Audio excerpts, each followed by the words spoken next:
есімім Айдын Бердімұратұлы, жасым 22-де, мен суретшімін.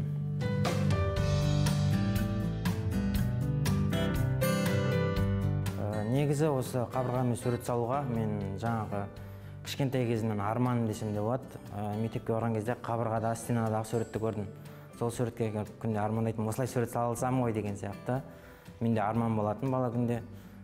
Сол арманымда кейін қалай жеткен білмеймін. Bir күні қарасам, осы арманның ішінде жүргем де сурет салып. Басында болды түсініспеушіліктер.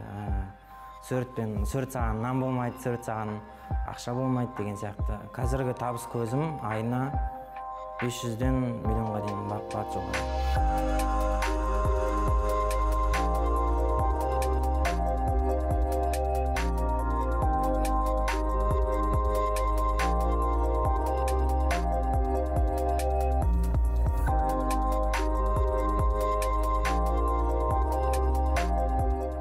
Осы бөлмені салу үшін бір кемінде 15-20 литр краска керек. Әрине бұл красктерді алған кезде біз жаңағыда фирмалармен сөйлесеміз, сертификатын сұраймыз.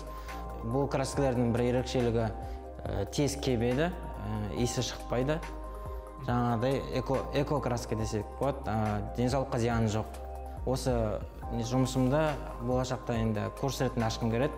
Басқа да суретшілер, қаншама суретшілер бар, ақша таппай жүрген. Сол адамдарға көмектескім келеді. Жақсы деген шәкірттерді өзім қатарыма алып, қасыма алып, заказдарға жіберіп отырсам деп ойдамын болашақта. Өйткені қазір заказ өте көп. Айдын мырзаның шығармашылығы біздің барлық ата-аналардың барлығына ұнайды. Балаларға да өте қатты ұнайды.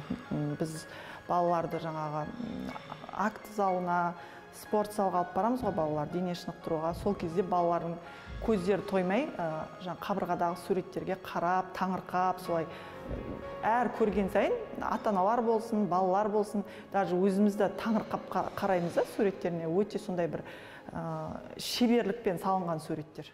Бір садикте сурет салатын болдық. Жаңағыда рекламамен келгенбіз үшеумізде. Үш бәсекелес болып тұрық қой. Сол кезде бір кісі 400 мың деп айтады, екінші 300 мың деп айтады бір-біріне озу үшін. Мен енді бастап жатқан суретші болғандықтан мен барғанда 200 мың деймін. Білмей айта салдым, мені қабылдады. Мен мәзбін, өзім қуандым да, оларды алып кеттім, мен алып кеттім деген сияқты. Кейін сөйтіп краскам 120 мыңға шықты, ана жерге салатын суретім. Өзім бір ай салдым, бір айым 80 теңге өзіме кетті да. Сол кезде мен ақтай алмай қалды жұмысымды. Қазіргі кезде ондай нәрсе қабылдам не болмайды, өйткені 6 жыл бойы тәжірибе жинадым. Қалай сөйлесу керек, қалай не істеу керек, жаңағыдай курстар оқыдым арнайы. Содан кейін ондай нәрсе болған жоқ.